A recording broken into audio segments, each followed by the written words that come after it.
linking expressions such as conjunctions or adverbial phrases to connect ideas. A coherent text is one that makes sense. So in a way, cohesion can be seen, it's more vivid, it's grammatical words, okay? Coherence, no, is the meaning and relationship among, I mean, meaningful relationships among the parts of a text. So discourse competence also refers to familiarity with genres, different genres as well, okay? Genre means type. The text that is appropriate within a particular genre. And then we have social cultural competence, social rules beyond the linguistic forms. Okay, roles of the participants are important. Okay, so who are you talking to? Is it just two peers together, two friends together, or is it a boss and an employee? This is important. And how in a language you take you take turns. You let's say in a way you can interrupt somebody and go on with what you're going to say. Okay, non-verbal language and tone of voice, all these things are social cultural competence. And then we have a strategic competence, refers to coping strategies that speakers use during communication, especially in unfamiliar contexts. Okay, so you remember that ideal native speaker, we cannot say anybody is perfect. You see, this is just not true. So ideal native speaker is the whole, all of the speakers of a native language would be the ideal. So we cannot have, but nobody can gain to be an ideal 100% perfect. No, it's not possible.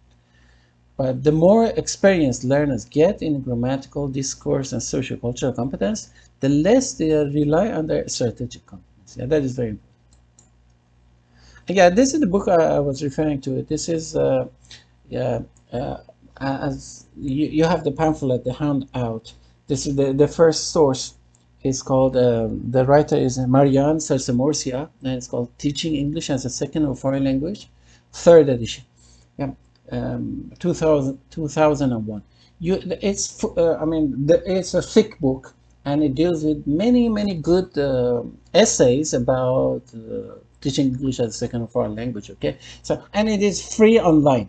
So I really recommend you to search, Google this name, and then download.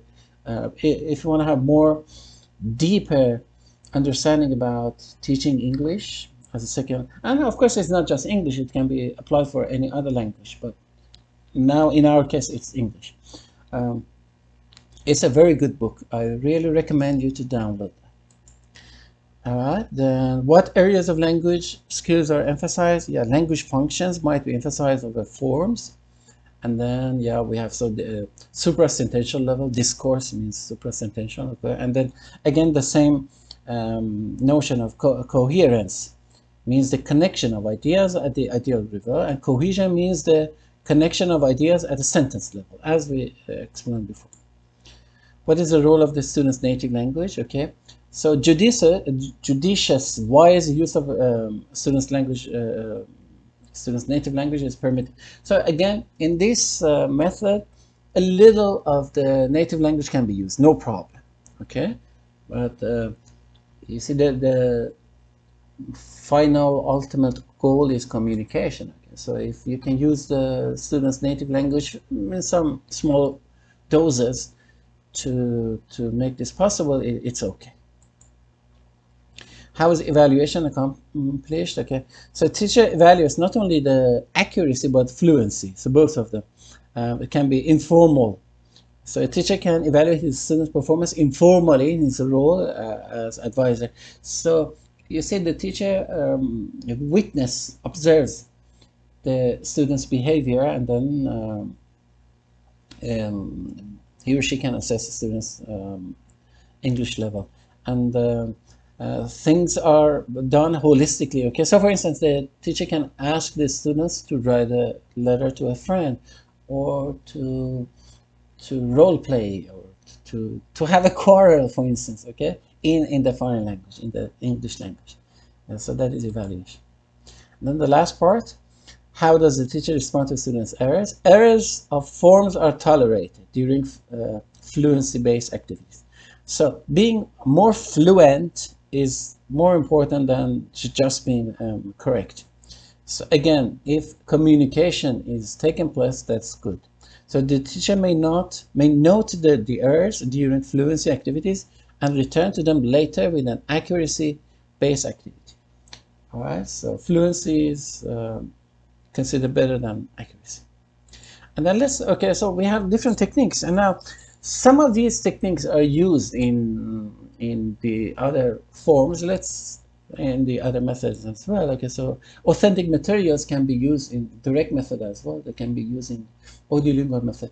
So maybe, okay, well, what is authentic material? It has many forms. It can be a radio channel, let's say, program. It can be YouTube. It can be anything. Okay, so anything which is authentic and anything which is authentically correct, of course. And then you have a scrambled sentence. Yeah, this is very much used technique. Okay, you have different sentences. You put them together to create a discourse, to create a text. And then you have language games, different language games. And if you remember, I gave you a PPT before about language games. And then you have picture strip stories. Picture strip stories means a few pictures. It's like comic strip stories. You know that particularly children like them. Many pictures with some bubbles or let's say balloons over their heads, and then they say something. All right. Now, in the technique which is used in CLT, this picture strip story, is that the students are given maybe 4 or 5 or 6 consecutive pictures, and the pictures are related to each other. It's not like my method, PLS. In my method, in PLS, the pictures are not related at all. They're just random. But here they are related, and the students are going to tell a miniature story about what they see. And of course, the teacher can challenge them a little. I'll give you some examples later. And the last one, role play. Okay, different roles. This is also good. This is one example of a picture strip story. Actually, there are 3 examples. As you can see in the top one, this girl is opening the door, and boy opening the door, and because he cannot reach the handle, okay, he uses a stool or a chair in order to get a little higher and open it. Okay, so that is the story.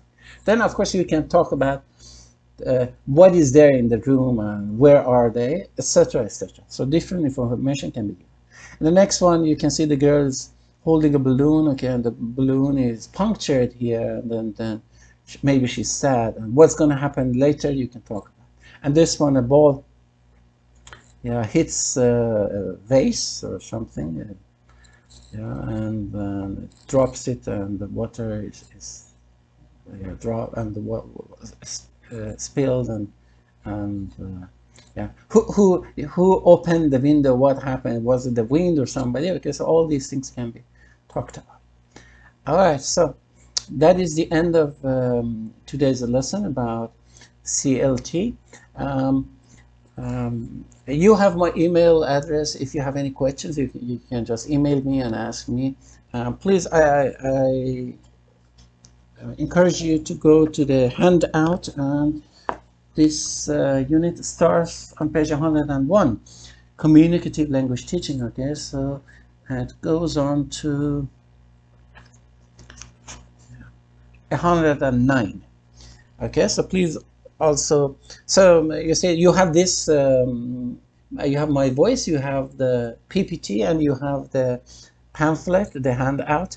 You can study them. If you have any questions, you can ask me. I have also uploaded a video by, it's on YouTube, of course, by Michio Kaku. He talks about learning systems or education systems in schools, and I wanted to explain about it, but you watch it. He, in a way, let's say,